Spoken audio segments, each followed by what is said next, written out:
2025 on what is a very hot day at the Birmingham NEC. There's been lots to talk about on the event floor, but at the moment I'm going to specifically focus on the issue of customs. And I'm very pleased to have here with me today Rob Jenkins, who's the Chief Executive Officer of Barbourne Brook Limited. Welcome. Thank you. So customs, pretty big issue, post-Brexit, post-pandemic. What are the current main challenges that you think people are facing when it comes to customs at the moment? We're hearing two main themes coming through at the moment. The first one is agility, and the second one is people are still suffering from a Brexit hangover. So on the agility point, you've mentioned a few things there. Businesses have had to deal with Brexit, they've had to deal with COVID, they've had to deal with ships stuck in canals, they've had to deal with Trump tariffs. So one of the things they're really coming through with is saying they need agility to cope with the next thing coming down the road. And what we're seeing from a practical point of view is they're having to model what they're doing at the moment from a customs perspective, so they'll know the impact of any changes they're going to make.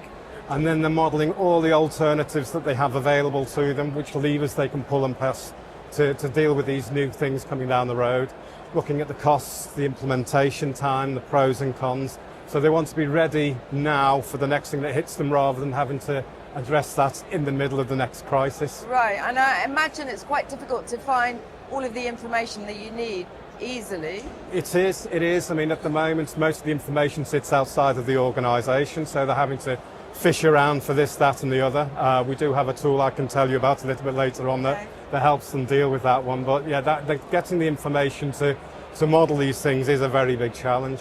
The second theme we're hearing coming through is the Brexit hangover. So, businesses were heroic around the time of Brexit. They kept goods flowing, there were goods on the shelves, the factories kept producing. But that's where the focus was. So now they were hoping to get back and look at ways to streamline their efficiency, to reduce their costs once they had time to breathe. But shortly after Brexit, we had COVID, so that pushed everything down the road. Then we had one thing after another, and we're still seeing, and HMRC is still seeing, suboptimal processes where people are they're operating with lots of different brokers, complicating what they're doing, cut and pasting what they've done before, so prolonging all the bad practice. It's a changing landscape. And it is a changing landscape as well. So they're also getting picked up on it, because HMRC are saying, well, we're through all the worst of things. You should be on top of this now. So what's going on? Let's see if you're complying or not. But we're also going out and seeing lots of money left on the table.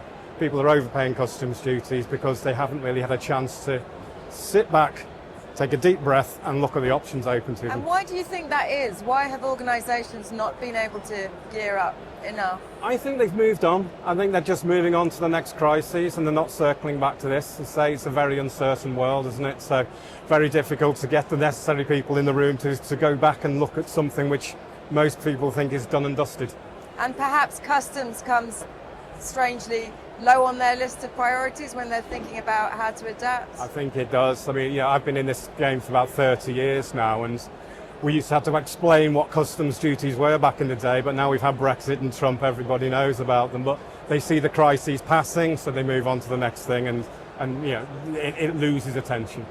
Do you think that technology has a part to play in helping people with this situation? I do. I think our whole area is changing. I mean, there is the obvious side of things. You're seeing customs declaration software, which is now automated and streamlined and making it much easier to bring that function in-house. It's much easier to understand.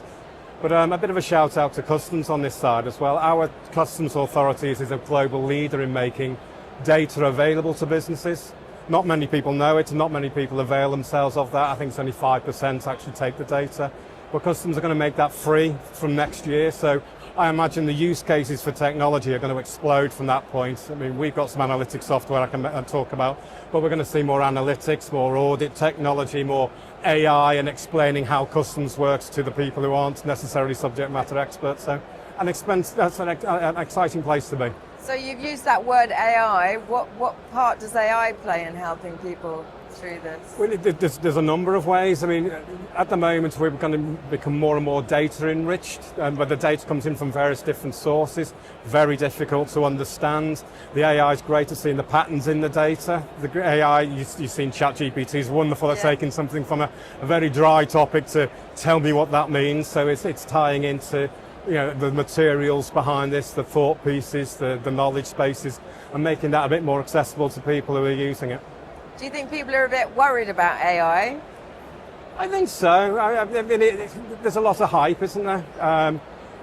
What we're seeing is people are getting very excited about the AI tools, but they're still wanting people in the loop to make sure that they're not getting these phantoms, they're not getting this false information and feedback, because in our area, it's a tax, so you can't turn around in court and say, yes, but it was the AI engine that got us. So we're seeing an adoption of it, we're seeing people being excited about it, but there is that worry as to, is it true, is it accurate? Okay, so that's an evolving situation, I guess. It is. Another one. And another one, yes. Another reason people have to be agile. Okay, so you're in the tech sphere. Tell me a bit more about services that you provide to your clients. Right, okay.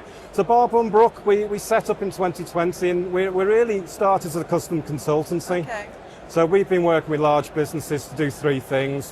One, we reclaim overpaid customs duties, and we can go back 3 years, and we see a lot of that, and that goes back to that Brexit hangover. Okay. People aren't taking advantage of free trade agreements, they're not taking advantage of special procedures and reliefs available because they've never got round to it. So we look at those things and we claw back the customs duty.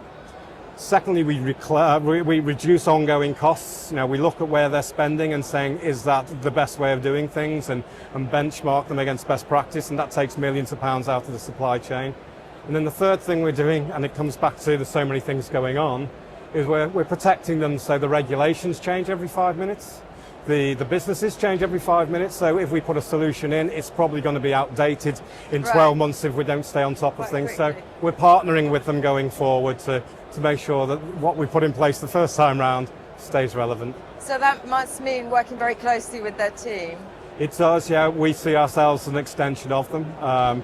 We can offer turnkey solutions all the way through to very, very sort of ad hoc arrangements with clients. So we work how they work, really. We can fit alongside any team they've got. Most people haven't got a lot of customs expertise in-house, so we're just sort of tagging ourselves on to the best that they've got. Okay.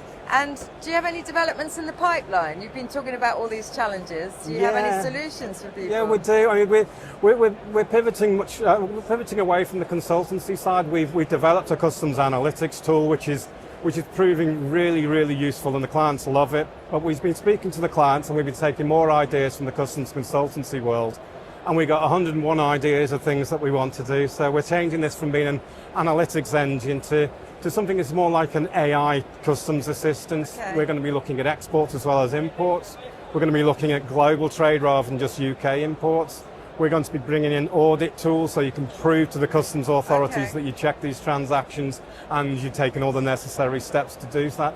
And we mentioned AI before as well. We want to tie the data analytics into something that just tells you what on earth does that mean in my language rather than your language. It's a lot of data, isn't it? It is a lot of data, and it's still know what to do with it. Absolutely, and it's still a bit opaque. So if we can tie it into English business speak, I think that's going to be a big, big game changer. Now, with customs making that data free from next year, I think this area is going to explode, not just for us, but for other service providers. So being able to understand that data is a competitive advantage, presumably, for those. It is. I mean, at the moment, it comes into you in Excel files, and it's just lines and lines of data that means absolutely nothing to anyone. So where we've gone already is we've taken that from that spreadsheet to a dashboard, so we can say what it sort of means in business speak. But when we can tie it to AI, and when we can tie it to thought pieces, you'll have a voice coming over saying, well, have you thought about this? And here's the secondary consequences of doing that. And you've told me this. Now the data's telling me that. What's going on? So I think it will really bring it to life. So when it comes to customs, do you have like a word of advice that you could give to companies or people listening to this? I have. I mean, it goes back to, it's ignored. Don't ignore it, because it might seem scary, but we're finding hundreds of thousands of pounds worth of money you can get back on the table let us get that back for you, and that can help fund fixing all the other things and getting yourself into a good space. So that's interesting, turning it from not scary into actually you could get some money back, which will help you. Absolutely, absolutely. And you know, these are hard times at the moment, so any money that businesses can get back into the bank accounts, it's great, and we're finding millions. So it goes back to that Brexit hangover. Things are still a bit ropey out there with data. So we're finding things, and that's funding, getting people into a very good space going forward. And then it demystifies it and people are in a happy place. Okay, so brilliant. You've proved that customs is in fact interesting. Well, thank you very much. And good for your business. Yes, Thanks very much for your time. It's been great speaking to you. Thank you.